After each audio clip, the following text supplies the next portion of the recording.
เรื่องราวของความเจ็บปวดและความหิ้วโยยในอดีตได้ทึกจะลึกไว้ในสายน้ำแห่งหนึ่งที่เต็มไปด้วยหอยเลือดและน้ำตาของชาวลาวในยุคอดีตสายน้ำแห่งน้ำตาเรื่องราวจากของเส้นเซฟสายลมฮ้อนของฤดูแล้งปี 1837 พ.ศ. 2380พัดผ่านทุ่งนาแห้งแล้งในดินแดนลาวฝั่งซ้ายและฝั่งขวาของแม่น้ำคงความเงียบสงบทึกทำลายลงด้วยเสียงโซลามและเสียงคำขวนของชาวบ้านชาวเวียงจันทน์และหัวเมืองลาวตั้งที่ทึกกวดต้อนลงมาตามพระราชองค์การของบางกอกให้มาเป็นกรรมกรทาสขุดคลองขนาดใหญ่เพื่อเชื่อมแม่น้ำเจ้าพระยากับแม่น้ำบางปะกงเข้าด้วยกันในกลุ่มทาสนั้นมีกี่เท้าคำยีสายนุ่มห่างกายกำดำจากเมืองเวียงจันทน์ผู้เคยมีไหนาและครอบครัวอันอบอุ่นแต่สงครามและความขัดแย้งได้พัดพักทุกอย่างไปเหลือเพียงแต่โซ่ลักนักอึ้งที่ผูกติดข้อตีนและจกลักเก่าอดซ่าเอาเดอลูกเฮาต้องมีชีวิตรอดเพื่อเห็นแผ่นดินเกิดอีกครั้งคือคำเว้าของโคเมซี่แม่เท่าผู้ร่วมศาตกรรมดังกองอยู่ในหิ้วของเท้าคำทุกครั้งที่ลาวยักษ์จะล้มลง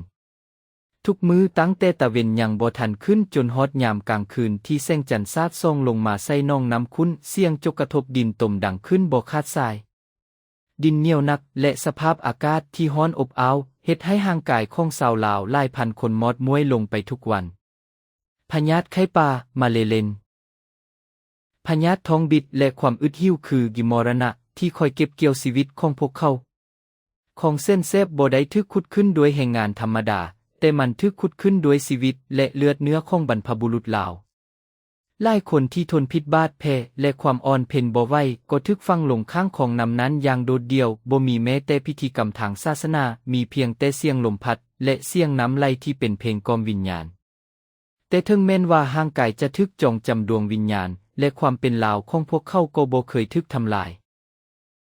ในยามค่ำคืนที่กองไฟมอดลงพวกเขามักจะลักฮ้องลำเพลงพื้นบ้านเผ่าพันธุ์ของตนเบาเพื่อระลึกถึงคิดถึงบ้านเกิดเมืองนอนพื้นป่าเขียวคุมและสายน้ำคงที่ไหลผ่านบ้านเกิด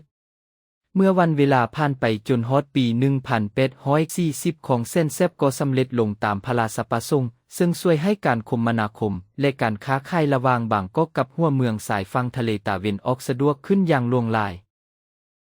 แต่สำหรับชาวลาวผู้ทึกเก่นแล้วซื่อเส้นแซบอีนี้บ่ได้หมายถึงความสะดวกสบายแต่มันหมายถึงความแซบฮ้อนและเจ็บปวดที่ฝังลึกอยู่ในความทรงจำของชนเชื้อสายลาวทุกคนมื้อนี้สายของเส้นแซบกลายเป็นเส้นทางน้ำสายสำคัญในประวัติศาสตร์และมหานครบางกอกตึกลาบ้านทรงตึงตาด้วยความเจริญแต่ใต้พื้นน้ำและพื้นดินแห่งนั้นยังคงมีห้องหอยของญาติเพื่อน้ำตาของบรรพบุรุษลาวผู้ทุกข์ยากที่ลูกหลานจะบ่มีวันลืมเลือน